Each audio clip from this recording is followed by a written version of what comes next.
kickstart me and my broken heart. Hello there. And, well, welcome back. For lack of a better introduction, you can still call me Jay, and, look what we have here, more kind of a show to. Whoops. Oh, whoops, my bad. We're continuing. ... I don't understand signs, so the point escapes me. Maybe looking at the person who talks to you is proper and polite? It is. Do you want to know something? What? About anything. We're your guides. We're your guides, so you should ask if there is something. I wonder. So, asking about deafness is just impolite on, like, every planet in the world. The library is for nerds, and I think I got everything I need to know is exactly that. Oh yeah, is there a library at the school? Lately I've gotten to reading a lot, so I'd like to check it out. Misha gives this kind of frown that makes it clear she doesn't even consider reading a healthy hobby, but then picks up her smile again. There is. Oh my god. It's in the second floor. We can show it to you sometime. Thanks. I return to my food while the girls talk between themselves. Misha and Shizune sign back and forth very animatedly, throwing sideways glances at me, but Misha refrains from translating. Pretty rude. Maybe they're talking about secret girl stuff or something. I quickly notice a conversation inside is not enough to fill a silence. We arrive in the classroom early, but we're not the first. The dark-haired girl I noticed before is slumped over her desk in the last row. She jumps a little and Misha crashes into the room with the elegance of a rhino. She shrinks deeper into her seat. I can feel her tension all the way from here, as if she were slowly turning into stone just from her presence. Misha and Shizune either don't notice or don't mind it, as they walk directly past her to the seats and begin to converse. I'm left wondering about her, even when the classroom slowly fills with other students. And finally, the teacher. Getting into the rhythm of school feels strange. It's as if my brain remembers how this is done, but my body doesn't. Towards the end of the class, I start yawning and counting the minutes left. I shouldn't be this tired on my first day of school. Yeah, you fucking should be. Maybe it's the long time I spent in the hospital. Yep, that made me feel like this. I'm even feeling physically weak and lifeless. Before long, the final bell rings. School is finally over for the day. Besides me, Misha and Shizune are having a short conversation. After a bit of deliberation, Misha turns to me. Unfortunately, we can't stay and show you around today, Hee-chan. We've got to hurry already, since there's a lot of work for us to do. You'll find your way around here. I'm sure of it.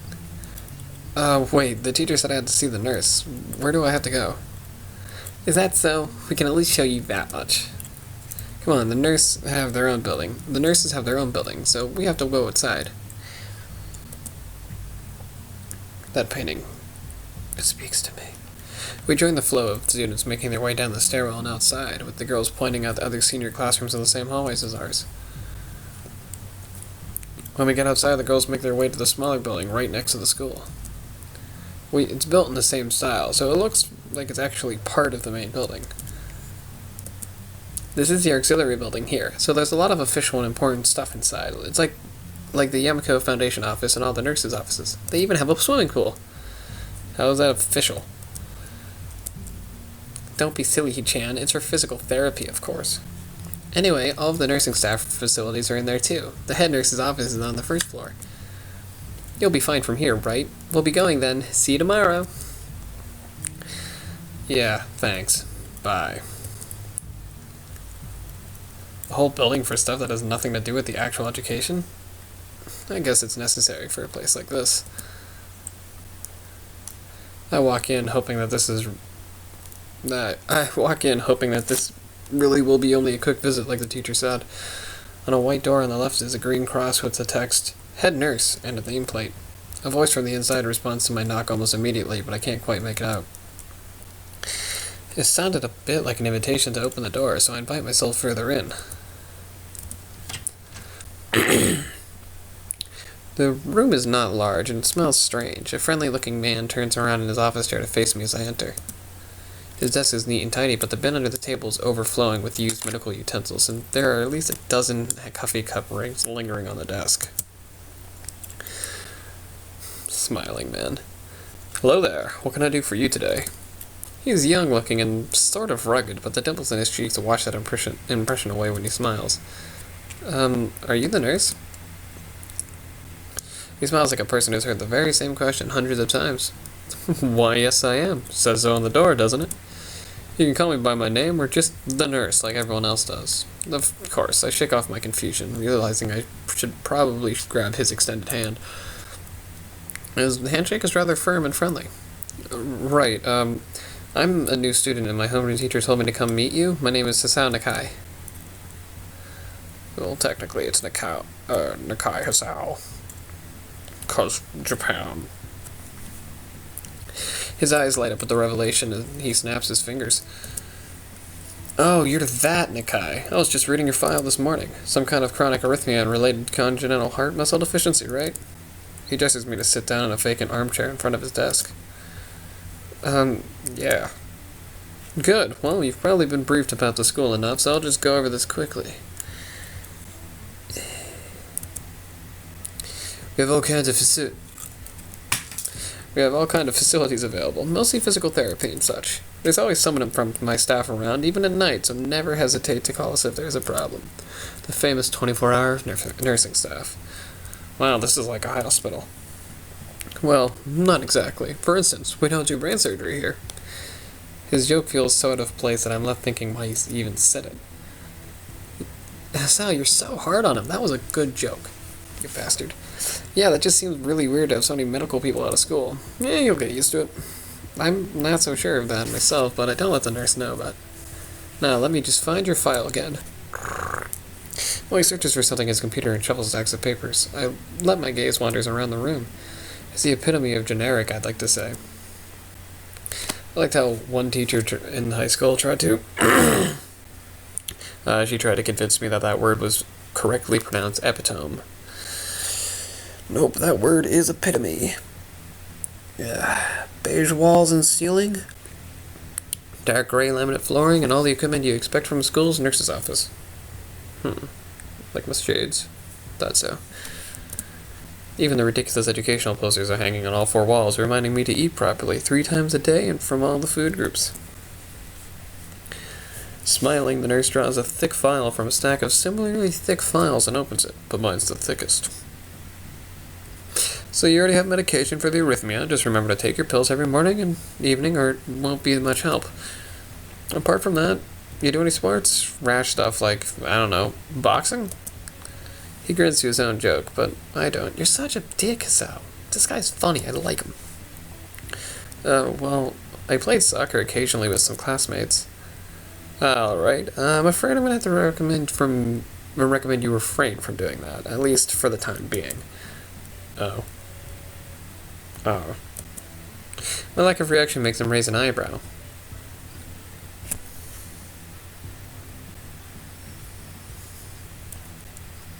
I can't remember which eyebrow I can raise. I can only raise one. It's this one.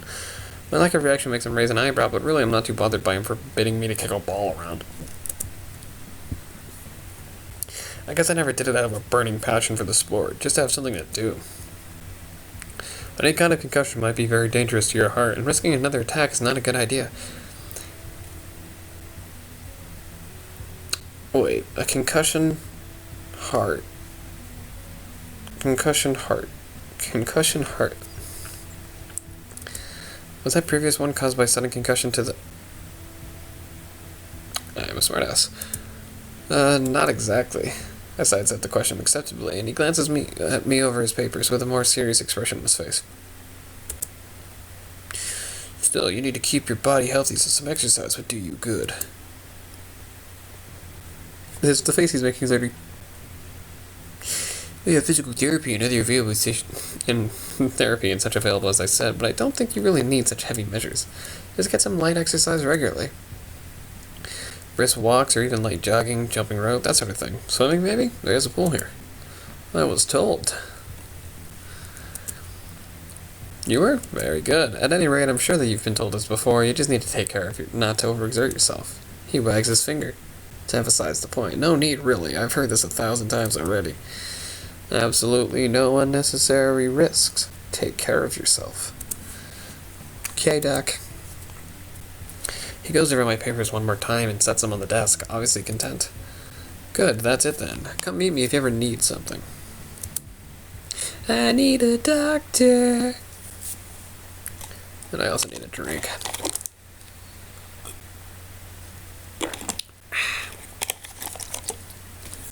I'm ushered out before I even realize it. A quick visit indeed. I end up standing in front of the main building and the auxiliary building, although to my eyes they still look one and the same. It's the first real look I get at the other students, so I watch people coming into the school, going towards the gate or the dorms. Everyone seems to know where they're going. And I still keep thinking that most of them don't look too special for being students at a special school. Then again, neither do I. Wait a second, I'm gonna...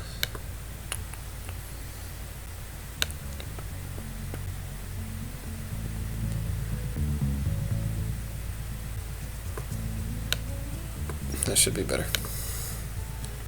It's not actually telling me what the audio is going to sound like, so we'll just figure it out. And I still keep thinking that the most of them don't look too special for being students at the special school. Then again, neither do I. Does that make me one of them? Yes, actually. Working here, or not working here, going to school here does make you one of them. One of us? I should go somewhere too, to prevent me from getting lost. It's around dinner time, but I feel tired instead of hungry. The wariness in me only grows as I trudge towards the dorm, set a little way apart from the main building complex. Oh, you know what? I did the thing again. Get that out of the way. It dawns on my tired mind that the smell feels novel because I haven't been outside in all for so long. The dorm building is big and made of red brick. Like the others, it feels way too pompous for what it is, so I push forward, going inside. It takes more time than necessary to fish out the key I was given from my pocket. Room 119. Despite the ornate exterior, the inside of the dorm is fairly new, functional, and boring. Just like the main building, the halls and doors are wide to accommodate wheelchairs. The same goes for the elevators at the end of the hallway. I poke my head around the corner of the common room door. Inside, a few students are watching television. One nods and gives me a quick, "Hey." One nods and gives me a quick, "Hey," before turning back to the TV. Seems that only the girls around here are sociable. I suppose that's normal. I climb the stairs to the upper floor. Here, small quarters branch off from the main hallway. Each of these minor halls seem to have a toilet and a shower, as well as 4 rooms. 1, 2, 3, 4, 5, 6, 7. So you walk in, 4 rooms, toilet, shower. I'm suspect of this. Whatever. About halfway down the hall, I spy room 119. The nameplate on the rooms adjacent to mine are blank. I guess there are just 2 of us here then. Light shines from below the door of 117, so I knock lightly. Get ready to meet my favorite character. Hello, is anyone home? From inside I hear a few movements and the clicking of way more locks than I thought these doors had. After a moment, the door squeaks open. A spectacled boy is standing in the doorway. He's looking at me very intently through his extremely thick eyeglasses. Who is it?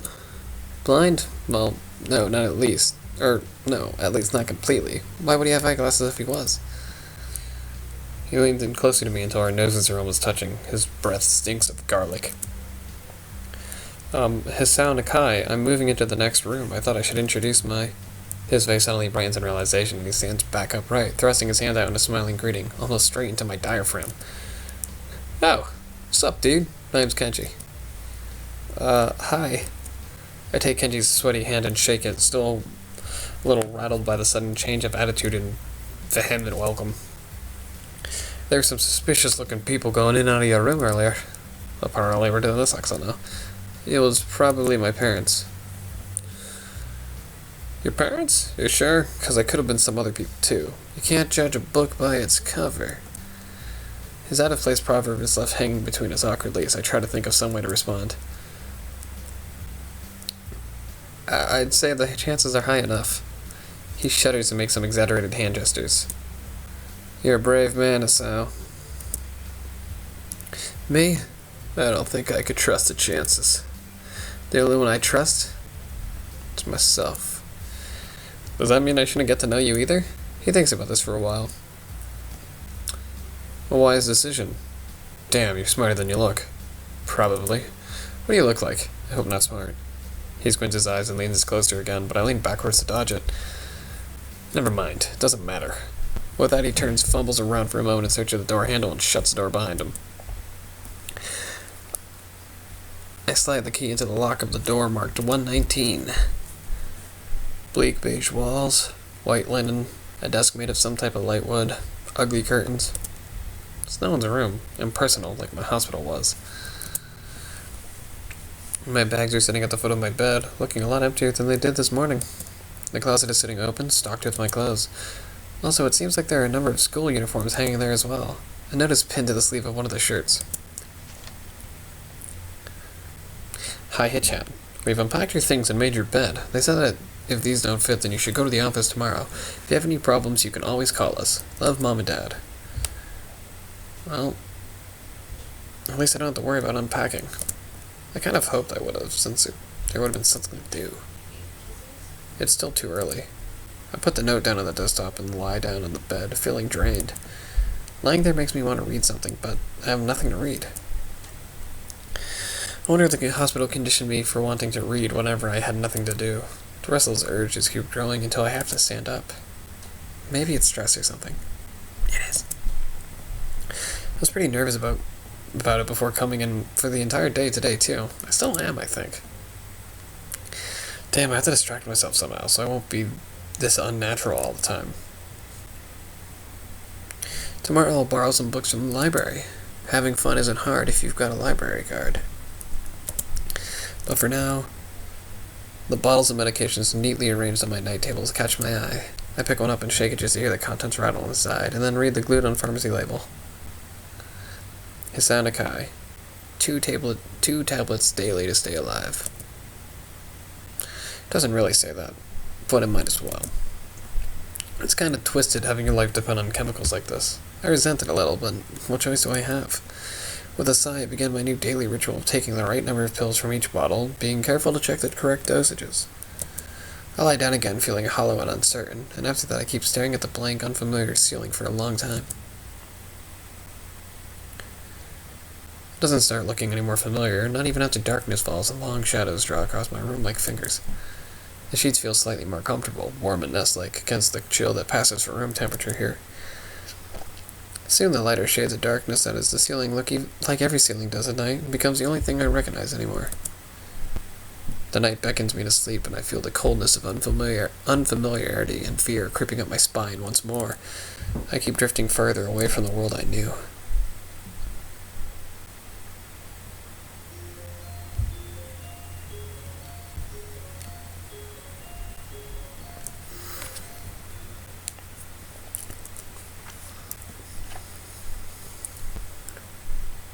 I wake up in a strange room.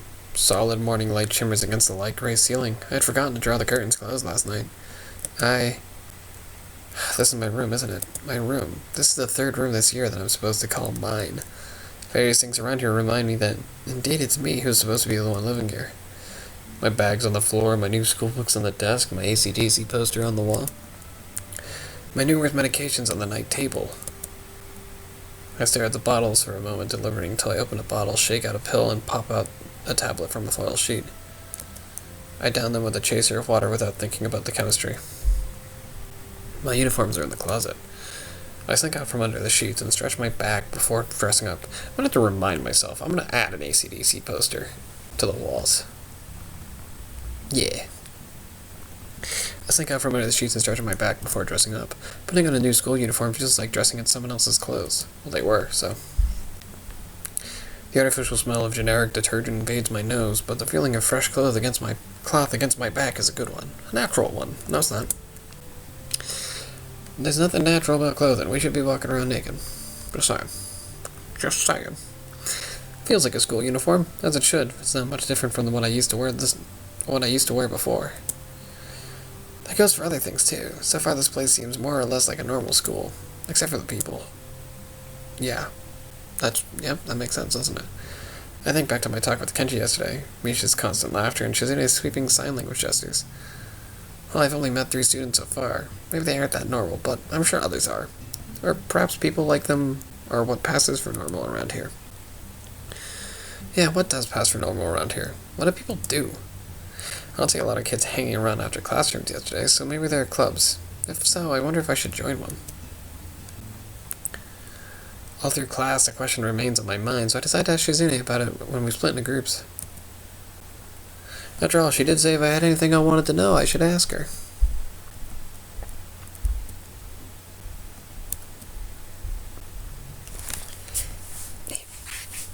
Squeezing the tits. She crosses her arms and shifts her gaze slowly at Misha, who looks more preoccupied with trying to grind the eraser of her pencil down so the top is perfectly and evenly flat. That is an adorable angry cat face. Sorry, Shi-chan. Is there something you wanted from me? Oh, I see. That's a good question, He-chan. My first thought is that means she doesn't know, which is worrying. Maybe I'm being too negative. Well, anyway, Misha, please don't prove me right. Oh, that's right. Everyone is encouraged to join a club. A lot of people do so because there isn't really anything else to do. There are also school events like the festival coming up in a few days. Almost every student in the school tends to help out with it, doing whatever.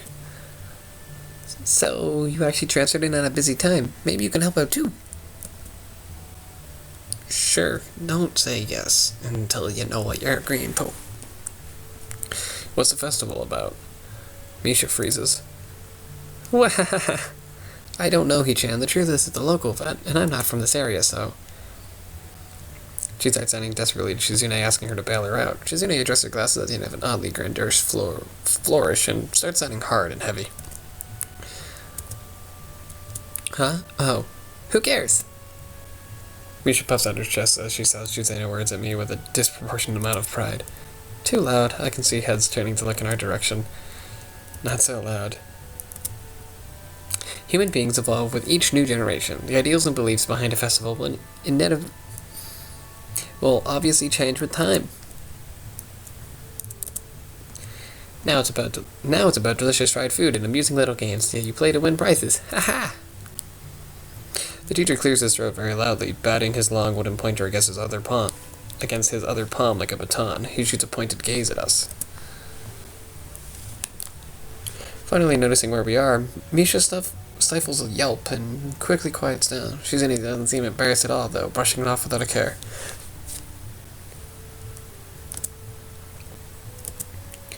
We're in the middle of class and should start working. That's right, Shi-chan. And we'll start working next time. For lack of a better outro, call me Jay!